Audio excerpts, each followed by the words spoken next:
Hola, ¿qué tal? ¿Cómo están? Bienvenidos a un estudio más de la lección de escuela sabática. Ya estamos en la lección número 7 y el título para esta semana es Motivados por la esperanza. Así es, motivados por la esperanza. ¿Qué lo motiva a usted? Bueno, aquí dice que la esperanza es un excelente motivador. Vamos a adentrarnos a la lección para hacer este estudio. Quédese conmigo porque ya casi iniciamos.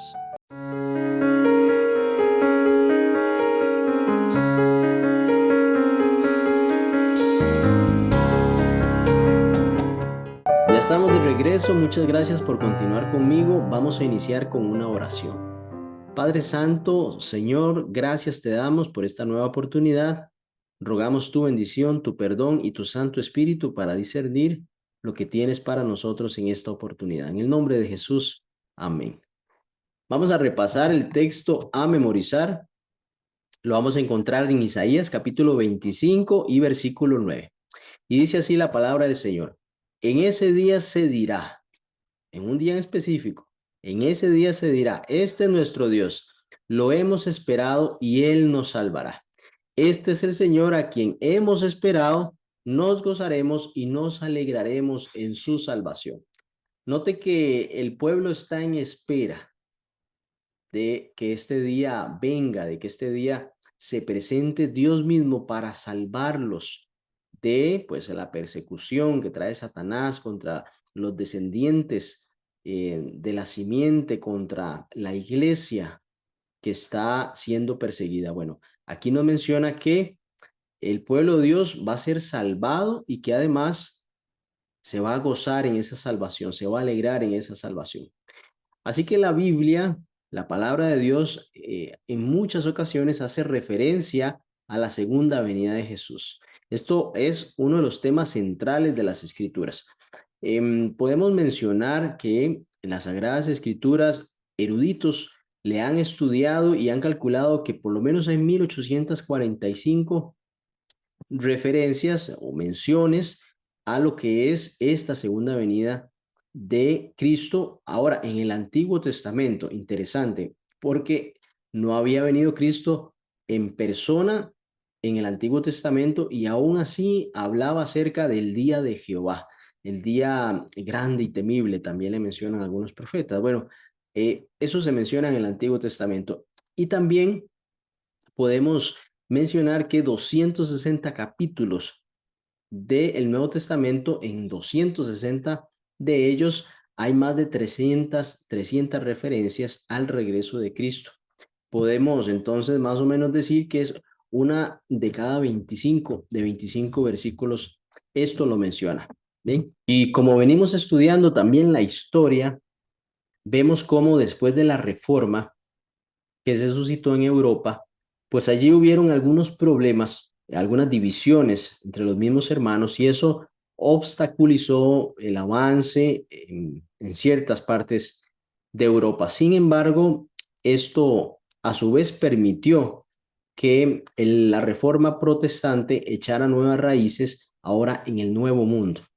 ¿Dónde específicamente? Bueno, el Nuevo Mundo por ahí de 1798 para adelante, como quedamos en la lección anterior, allí surgen los Estados Unidos de América, y así en los Estados Unidos entonces muchos recogieron el manto de la verdad.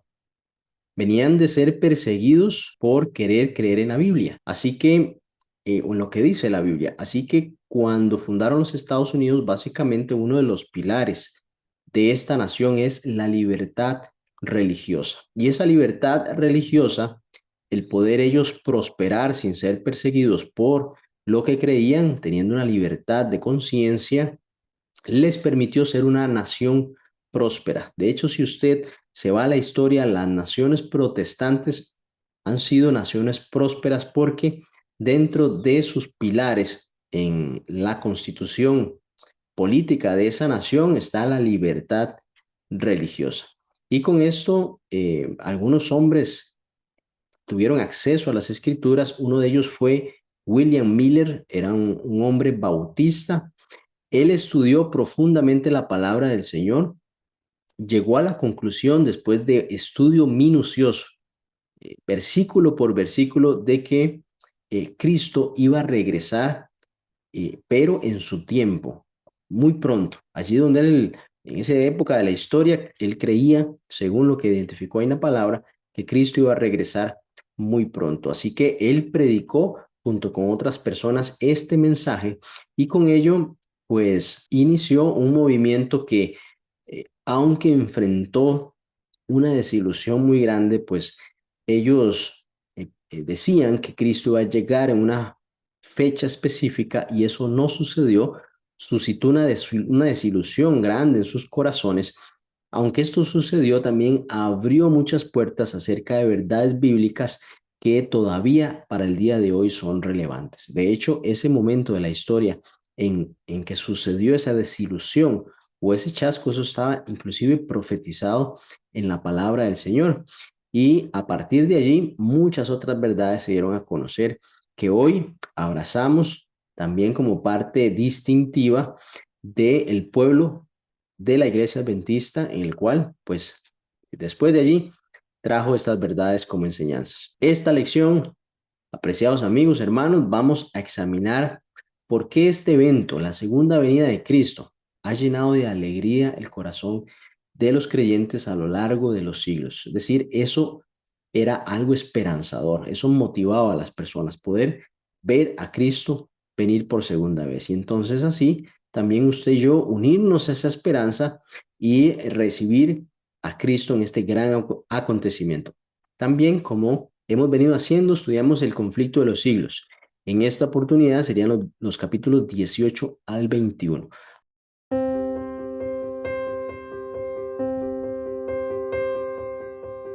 Los discípulos estaban muy tristes. Cristo iba a ascender. Ellos sentían que iban a quedar solos. Estaban acostumbrados a que Cristo los guiara día con día en todas las cosas que tenían que hacer, en todo lo que tenían que decir. Por eso su corazón estaba triste. ¿Y ahora qué? Se va el maestro. Bueno, Juan capítulo 14 y versículos 1 al 3, Cristo de su boca le dice, no estén tristes, no se turbe vuestro corazón. ¿Creéis en Dios? Entonces crean también en mí, porque en la casa de mi padre muchas moradas hay. Si esto no fuera, pues entonces yo no se los hubiera dicho. Voy pues a preparar lugar para vosotros, y si me fuere y os preparar el lugar, aquí viene la clave, dice, vendré otra vez y os tomaré a mí mismo, para que donde yo estoy, vosotros también estéis. Aquí Jesús de su boca les está diciendo, yo me voy, pero voy a regresar, voy a volver por ustedes, voy a ir a preparar lugar y voy a regresar para llevarlos conmigo al cielo. Es una promesa de Cristo. Ahora, en primera de Tesalonicenses, capítulo 4 y ahí versículos del 13 al 8, Pablo está consolando a los hermanos que pues tenían familia que fueron al descanso, que murieron, o sea, esperando la segunda venida, pues en medio de alguna lucha por la persecución que ahí se daba, por alguna enfermedad, por la razón que fuese, fueron al descanso. Y entonces Pablo le dice, hermanos, en primera de Tesalonicenses 4, 13 al 8, dice, no queremos que ustedes se queden sin saber lo que va a pasar con los que ya han muerto, ni que entonces se pongan tristes como los que no tienen esperanza. Aquí está la clave. Hay unos que no tienen esperanza, pero si usted cree en Cristo, usted tiene esperanza. Así como creemos que Jesús murió y resucitó, así también Dios levantará con Jesús a los que murieron con él. Aquí hay una promesa de que no solo Cristo va a volver, sino que en ese importante evento, como no ha habido uno en la historia, en el evento en el que Cristo va a venir por su pueblo, pues muchos han descansado con la esperanza de ser levantados para ir con Cristo a los cielos. Y aquí dice así como creemos que Jesús murió y resucitó, así también Dios levantará con Jesús a los que murieron con él. Y el libro de Tito, perdón, capítulo 2 versículo 11 al 14 nos dice, así podremos vivir en este mundo con dominio propio, justicia y devoción, mientras aguardamos la bendita esperanza. Si usted está esperando a Cristo en su segunda venida, usted está aguardando la bendita esperanza. es decir, la gloriosa venida de nuestro gran Dios y Salvador Jesucristo. Piense usted en la gloriosa venida de nuestro gran Dios y Salvador Jesucristo. Cristo vino por primera vez humilde en un pesebre, caminó en medio de nosotros, sufrió muerte y de cruz, resucitó, ascendió a los cielos, pero su segunda venida será gloriosa, será impresionante. Así que esta bendita esperanza se le traduce como la gloriosa venida de nuestro Señor, gran Dios y Salvador Jesucristo. Él se entregó por nosotros para rescatarnos de toda maldad y purificar así a su pueblo elegido.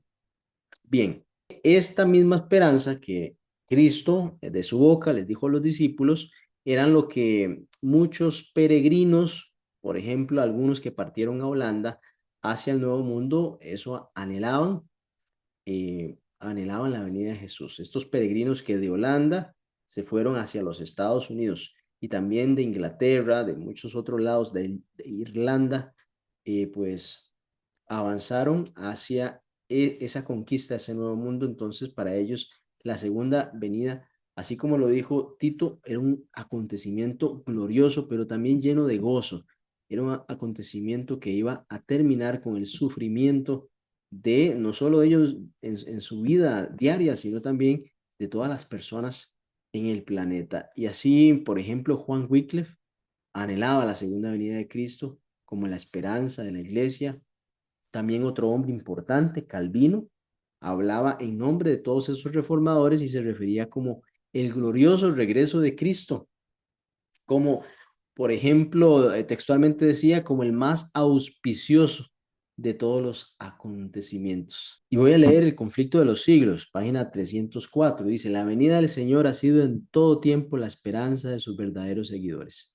La promesa de despedida del Salvador, allá en el Monte de los Olivos, de que volvería, iluminó el futuro para sus discípulos y llenó sus corazones con gozo y esperanza que las penas no podían apagar ni las pruebas disminuir. Entre los sufrimientos y las persecuciones, la manifestación gloriosa de nuestro gran Dios y Salvador Jesucristo era la esperanza bienaventurada.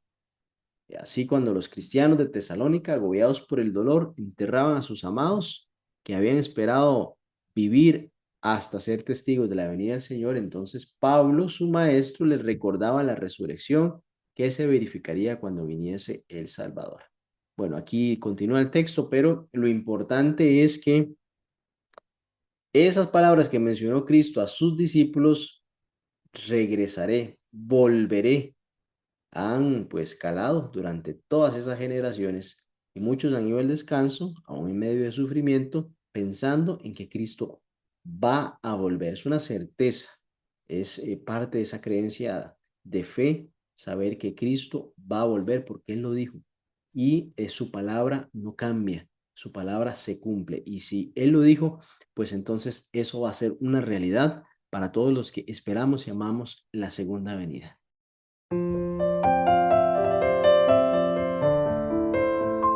Apocalipsis capítulo 1 versículo 7 dice, He aquí que viene con las nubes, y todo ojo le verá, y los que le traspasaron, y todos los linajes de la tierra harán lamentación por él. Sí, amén. Sí, así sea.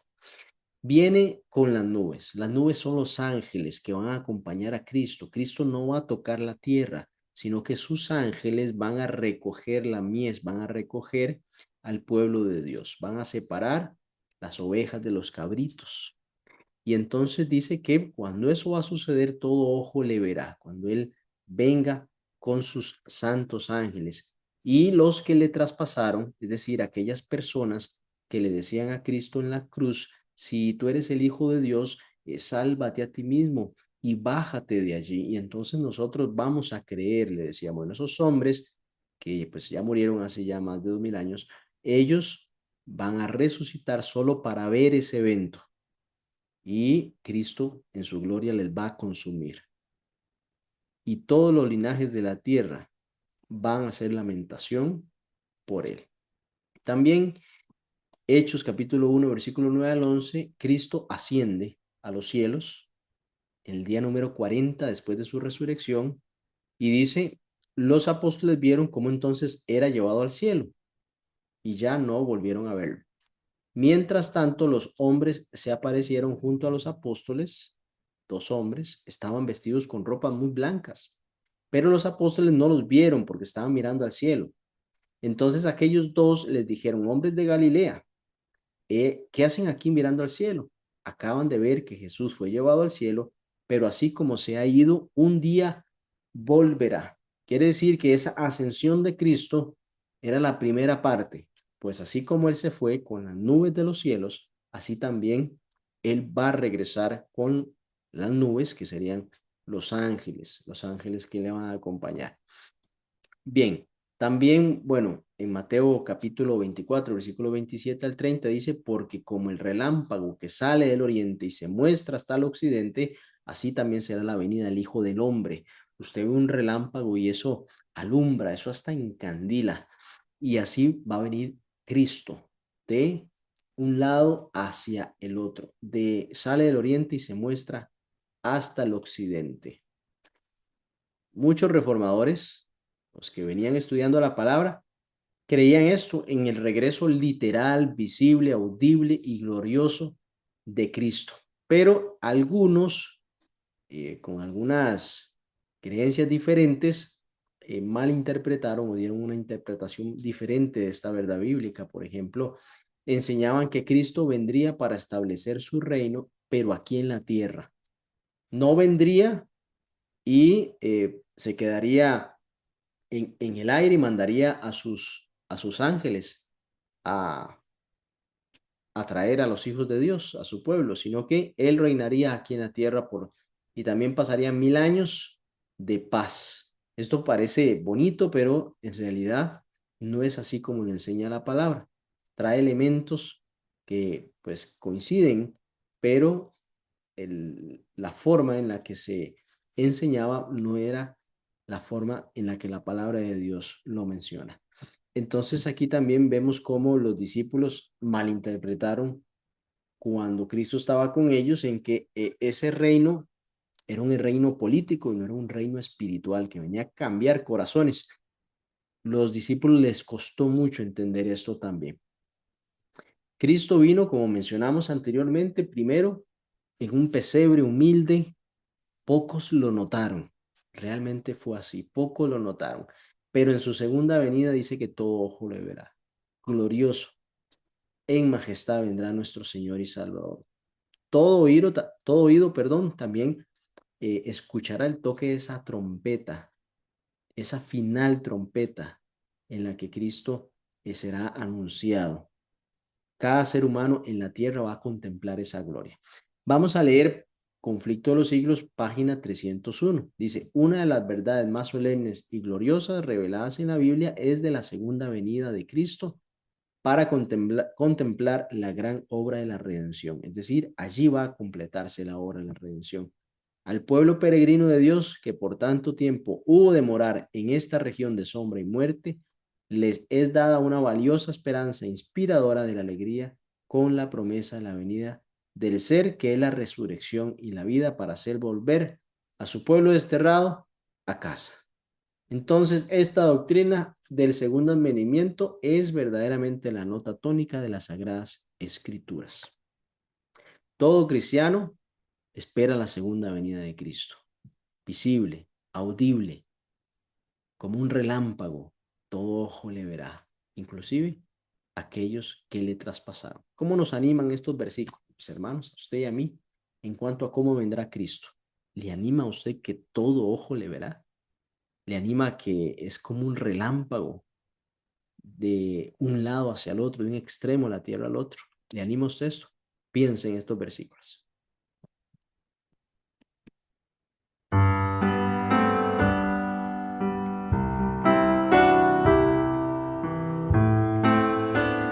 Así como Dios utilizó a los reformadores protestantes para describir o redescubrir más bien la verdad sobre ese tema tan importante como es la justificación por la fe y solo en Cristo Jesús, entonces también así utilizó a este hombre llamado William Miller, él para redescubrir la verdad sobre la modalidad de la segunda venida de Cristo.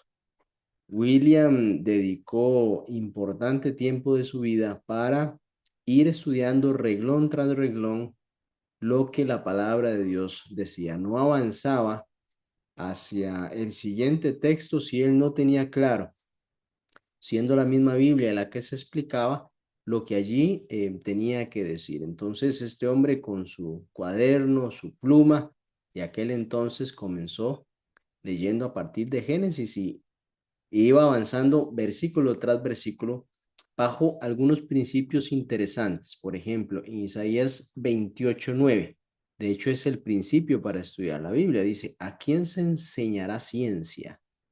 ¿O a quién se hará entender doctrina? ¿A los destetados? ¿A los arrancados de los pechos?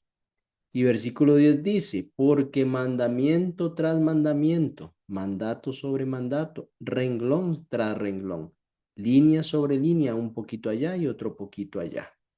Así venía estudiando William Miller. Él sabía que la palabra de Dios se explicaba, o iba descubriendo que la palabra de Dios se explicaba a sí misma. Así que iba poco a poco en el estudio. Así debemos de hacer usted y yo cuando estudiamos un capítulo, llevar con paciencia para ir entendiendo poco a poco lo que allí encontramos, lo que allí se encuentra. Muy bien, Proverbios 8:8, por ejemplo, dice: justas son todas las razones de mi boca, no hay en ella cosa perversa ni doctrina. Y el versículo 9 dice: todas ellas son rectas al que entiende, y razonables a los que han hallado sabiduría. También Juan 16:13 dice que nos va a enviar el Espíritu de verdad para que nos guíe a toda la verdad. No hablaría por su propia cuenta, sino que hablará todo lo que quiere y os hará saber las cosas que habrán de venir. Eso se llama instrucción, eso se llama guía, una guía espiritual, el Espíritu Santo. Y también nos habla, segunda de Pedro 1:19 en adelante, de la palabra profética más segura. ¿Por qué es más la palabra profética más segura? Porque hacemos bien a estar atentos como una antorcha que alumbra. Esa palabra profética va a alumbrar en un lugar oscuro hasta que entonces ese día esclarezca y el lucero de la mañana, que es Cristo, salga en nuestros corazones. Aquí hay interpretaciones de cómo podemos descubrir los tesoros de la palabra de Dios. Se llama interpretación bíblica. Entonces, William Miller, conforme iba avanzando, comparando un versículo con otro, iba abriendo misterios de la Biblia que para entonces aún no se habían mostrado por los antiguos reformadores que estaban enfocados en una justificación por la fe solo en Cristo Jesús y sola escritura también, sola quiere decir que la palabra como regla de fe, la palabra de Dios. Entonces, aquí él escarbaba como buscando un tesoro escondido. Sí, también hay una parábola. ¿Recuerda usted la parábola del tesoro escondido? Y entonces ricamente él iba siendo recompensado por esta actitud humilde, sumisa, de estudiar la palabra del Señor con reverencia, diligencia y paciencia. Entonces aquí el Espíritu Santo le abrió el entendimiento y además él fue abordando otros temas que reformadores anteriores a él no habían abordado, como eran el caso de las profecías bíblicas que estaban llenas y están llenas de simbolismo, y así que él se adentró en ese tema tan interesante que otros reformadores inclusive habían expresado que ahí solo veían bestias y monstruos. Bueno, aquí William Miller, pues sí, quizá empezó a ver eso, pero adentrándose en el estudio encontró mucho significado. Daniel 1:17 le recordó a él, por ejemplo: cuatro muchachos Dios les dio el conocimiento e inteligencia de todas las letras y ciencias, y Daniel tuvo entendimiento en toda visión y sueños. También el 2:45 nos habla acerca de aquellas estatuas que se le mostraron en el sueño del rey y que Daniel pudo interpretar. Eran símbolos, pero tenían una interpretación. También los profetas, primera de Pedro 1:10 dice: profetizaron de la gracia destinada a vosotros, inquirieron y diligentemente indagaron acerca de esta salvación. Hubo escrutinio de las palabras que estaban allí escritas. Y también Apocalipsis 1:1 al 3 dice la revelación de Jesucristo. Cuando estudiamos Apocalipsis, estamos estudiando a Jesucristo, porque dice que Cristo fue revelado allí, que Dios le dio a manifestar a su siervo las cosas que ven de suceder pronto y las declaró. En otra versión dice signified, que quiere decir las simbolizó por medio de su ángel a su siervo Juan. Entonces, mis queridos hermanos, aquí vamos a entrar como un tema un poco más diferente, porque veníamos hablando acerca de los reformadores, su fe y la justificación por la fe, la sola escritura, sola gracia, y que estos hombres, pues, llegaron a inclusive fundar los Estados Unidos de Norteamérica con principios fundamentales de la libertad religiosa. Pero aquí vamos a ver ahora más símbolos, adentrándose en este tema que estos libros proféticos, pues para muchos eran difíciles de entender, pero un Dios amoroso a usted y a mí nos ha dado su palabra profética entonces con el fin de prepararnos para estos acontecimientos culminantes que pronto tendrán lugar en este mundo. Entonces, William Miller comprendió claramente que la mejor manera de entender las profecías era permitir que se interpretaran a sí mismas. Si William Miller veía un dragón, si William Miller veía el león con alas, si veía todas estas bestias, él no se ponía a darles un significado por lo que él pensaba, inclusive por lo que en el tiempo de él alguna figura de esas podía tener algún símbolo político, sino que se iba a la misma escritura y le preguntaba a la Biblia, ¿dónde está este símbolo?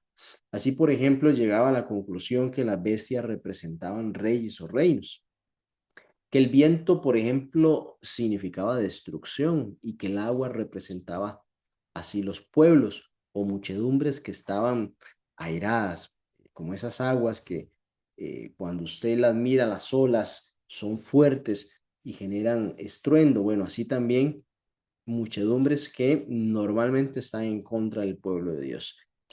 También, vea qué interesante, la mujer representa a la iglesia, leyendo Jeremías capítulo 6 versículo 2. Es decir, si él está en Apocalipsis y ve a una mujer, pues entonces, ¿será que es una mujer literal, simbólica? Bueno, si venimos con símbolos, es un símbolo y debemos darle la interpretación a la Biblia. Y Jeremías capítulo 6 versículo 2 habla de destruiré a la bella y delicada hija de Sión. Bueno, estamos hablando aquí de la iglesia de Dios. Las profecías también temporales de Daniel Apocalipsis se dan en un lenguaje simbólico en el cual el día profético representa un año literal.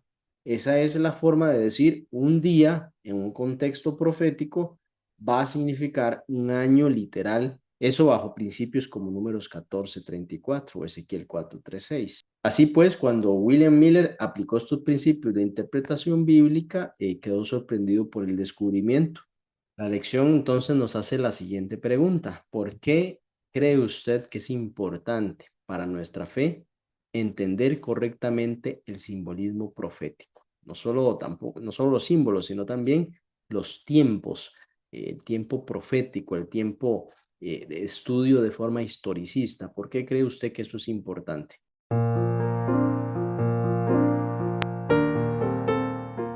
William Miller empezó a observar cómo acontecimientos proféticos predichos por los siervos de Dios, ellos se cumplieron con precisión. Es decir, estamos hablando de periodos de tiempo, de años. Por ejemplo, los 400 años de los descendientes de Abraham en Egipto se cumplieron, los 40 años de la peregrinación de Israel por el desierto, también los 70 años del cautiverio de Israel que había profetizado Jeremías, también las 70 semanas determinadas para Israel, esto lo profetizó Daniel, y así que estudiando también algunos textos como Marcos 1 y versículo 15, donde dice, el tiempo se ha cumplido y el reino de Dios se ha acercado, arrepentidos y creed en el Evangelio. Quiere decir que para la llegada de Cristo, cumpliéndose las 70 semanas, aquí dice, el tiempo se ha cumplido. Gálatas 4:4 dice, cuando vino el cumplimiento del tiempo. Quiere decir que cuando hay periodos específicos, hay un cumplimiento del tiempo donde la profecía toma importante relevancia. Romanos 15, 5, 6 habla porque Cristo, cuando aún éramos débiles, a su tiempo murió por los impíos. Esto revela el cumplimiento de la profecía de las 70 semanas dadas al pueblo de Israel. Así que a medida que Miller iba estudiando estas profecías, comparando un versículo con otro, pues llegó a conclusiones como de que Dios tenía un calendario divino y que entonces ese principio tenía que mantenerse de inicio a fin de la Biblia, o sea, no solamente en este periodo del Antiguo Testamento para el pueblo de Dios, y que entonces ese calendario también aplicaba para la segunda venida de Jesús. En Daniel 8:14 hay una declaración que dice hasta 2300 tardes y mañanas y luego el santuario será purificado. En este aspecto, William Miller aceptó una creencia popular de que la purificación del santuario entonces iba a ser una purificación de la tierra mediante fuego. Y así entonces él concluyó que esa purificación de la tierra mediante fuego y asociando algunos versículos, por ejemplo el apóstol Pedro, donde dice que los cielos pues se consumirían por fuego, entre otros detalles, entonces Miller concluyó de que Cristo iba a venir por segunda vez y iba a haber una purificación del santuario terrenal, pensando también en que aquí hubo un santuario terrenal que había construido Moisés. Entonces asoció algunas ideas a eventos de purificación de santuario de la segunda venida de Cristo y concluyó que al cumplirse las 2300 tardes y mañanas, entonces Cristo iba a volver y empezó a hacer algunas conexiones entre Daniel 8, Daniel 9. Por ejemplo, en Daniel 8, el ángel recibió instrucciones de enseñar la visión a este hombre. Por ejemplo, Daniel 8:16 dice, y oí una voz de hombre entre las riberas de Bulai que gritó y dijo, Gabriel, enseña a este la visión. Gabriel tenía una tarea de enseñar a Daniel acerca de la visión de las 2300 tardes y mañanas. Y al final de este capítulo, la única parte de toda la visión de Daniel 8 que quedaba sin explicar, entonces es Daniel 8 y versículo 27. Entonces, hay una parte que hace falta aún de completar la explicación, porque dice el 27, y yo Daniel quedé quebrantado y estuve enfermo algunos días y cuando convalecí, atendí los negocios del rey, pero estaba espantado a causa de la visión y esta visión no terminaba de entenderla. Entonces, como esto sucedía, más adelante el ángel regresa y le dice a Daniel, esto en el versículo 22, ahora del capítulo 9, y me hizo entender y habló conmigo diciendo, Daniel, ahora he salido para darte sabiduría y entendimiento. 25 y 27, donde dice, entiende que desde la salida de la orden de restaurar y edificar a Jerusalén hasta el Mesías príncipe, habrá 7 semanas y 62 semanas. Ahí van 69. Se volverá a edificar la plaza, el muro en los tiempos angustiosos, y después, y ahí sigue el 27, y por otra semana confirmará el pacto por mucho. Ahí están las 70 semanas. Bueno, lo importante aquí resaltar es que, bueno, en Daniel 8:14 habla acerca de las 2300 tardes y mañanas y el santuario será purificado. Y en Daniel capítulo 9 y versículo 24, donde dice que habrán 70 semanas para su pueblo y que esas 70 semanas están determinadas. Esa palabra determinada significa literalmente cortadas. Bueno, y si es cortado es porque pertenece a algo más grande, pero ¿o a partir de dónde? Sería entonces la visión anterior que es complementada con las 70 semanas. Quiere decir que estas 70 semanas son tomadas de los 2300 días o de los 2300 años. Quiere decir que los 2300 días o 2300 años tienen el mismo inicio que las 70 semanas, es decir, inician en el mismo momento. Las 70 semanas se cumplen y los 2300 años continúan hasta lo que conocemos hoy como el año 1844. Entonces, puesto que el punto de partida de las 70 semanas, cuando salga la orden de restaurar y reedificar Jerusalén, según Daniel 9:25, Miller sabía que si tenía esa fecha, desde allí podía comenzar ese conteo y concluir, bueno, compararlo con la llegada del Mesías. Ese es un momento importante para poder corroborar que ahí se cumplían las 70 semanas y continuar hasta los 2300 años en total y poder llegar a una conclusión de una fecha posible de la venida de Cristo.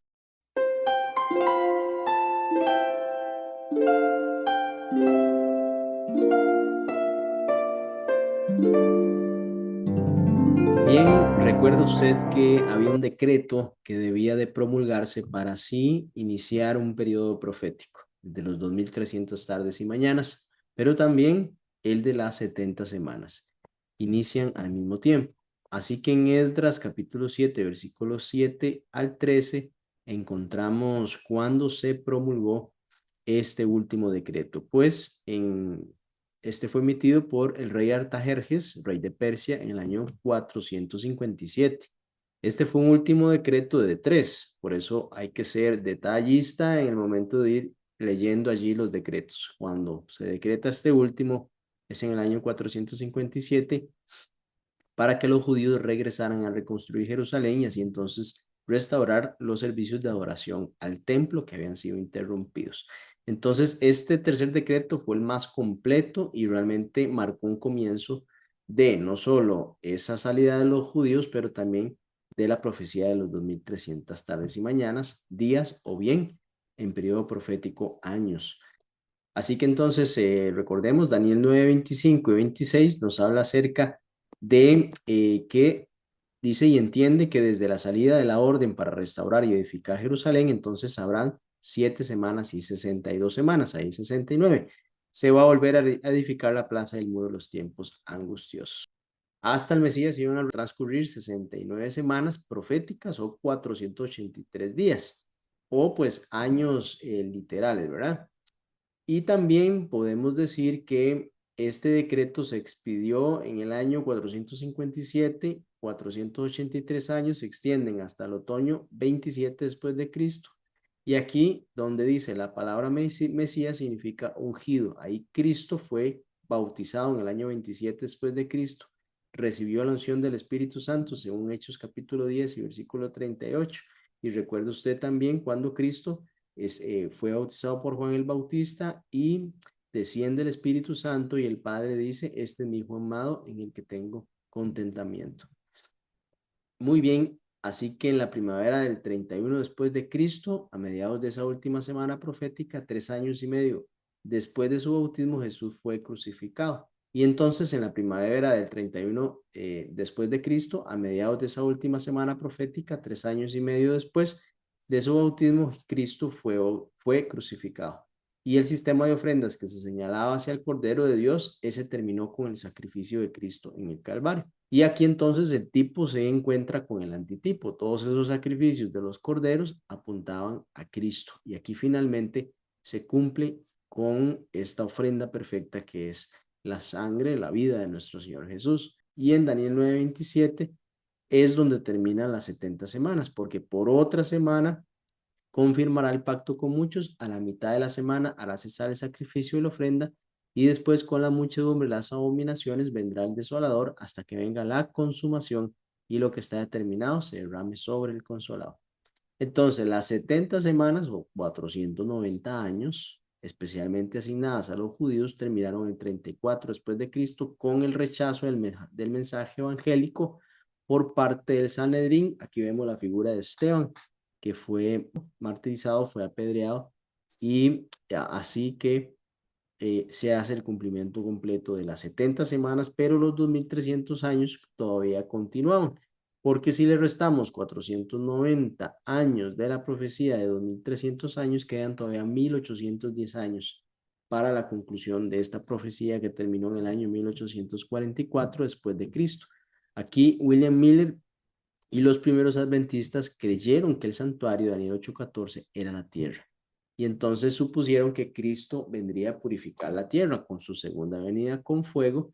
Y pues esa era la creencia. Luego, pues la historia demostró que no era la purificación del santuario terrenal, sino más bien la purificación del santuario celestial. Allí Cristo pasaba del lugar santo al lugar santísimo y iniciaba este último periodo de la historia. Después de estos 2300 años que se cumplieron en 1844, no hay otro periodo profético dado a la iglesia en el cual nosotros podamos determinar y decir que Cristo vendrá en cierta fecha. Lo más importante, mis queridos hermanos, yo sé que ha sido una lección un poquito extensa, muchos números, algunos detalles, hemos visto muchas cosas en realidad. Lo más importante es que el día de la salvación es hoy. Eso es algo que debemos de tener en nuestra mente claro. No rechazar la voz del Espíritu Santo. Si escuchas la voz de Dios, no hay que rechazarla, nos recomienda así la palabra. Por eso estos hombres vivieron conforme a la luz de lo que Dios les había mostrado para su tiempo. Hoy tenemos más luz de lo que sucedió allí y podemos también mirar al futuro, como dice la lección de esta semana, con esperanza. Cuando tenemos esperanza, podemos seguir hacia adelante y somos entonces, como dice la lección, motivados por la esperanza, por la bendita esperanza que es el retorno de nuestro Señor Jesús. Muy bien, hemos terminado esta lección. Espero que hayas aprendido, que hayas repasado conceptos que quizá ya sabías. Vamos a despedir con oración. Padre Santo, gracias te damos por este espacio que ya hemos concluido. Gracias por ayudarnos a dimensionar cómo Guillermo Miller, los pioneros de aquel tiempo, Señor, han encontrado en tu palabra importantes mensajes que trascienden para nuestra época. Gracias porque da luz al pueblo conforme se estudia la palabra. Gracias por todos mis hermanos. Bendícenos en este día en el nombre de Jesús. Amén. Muy bien, hemos finalizado ya para la próxima semana. Si Dios así lo permite, nos encontramos. Hasta luego.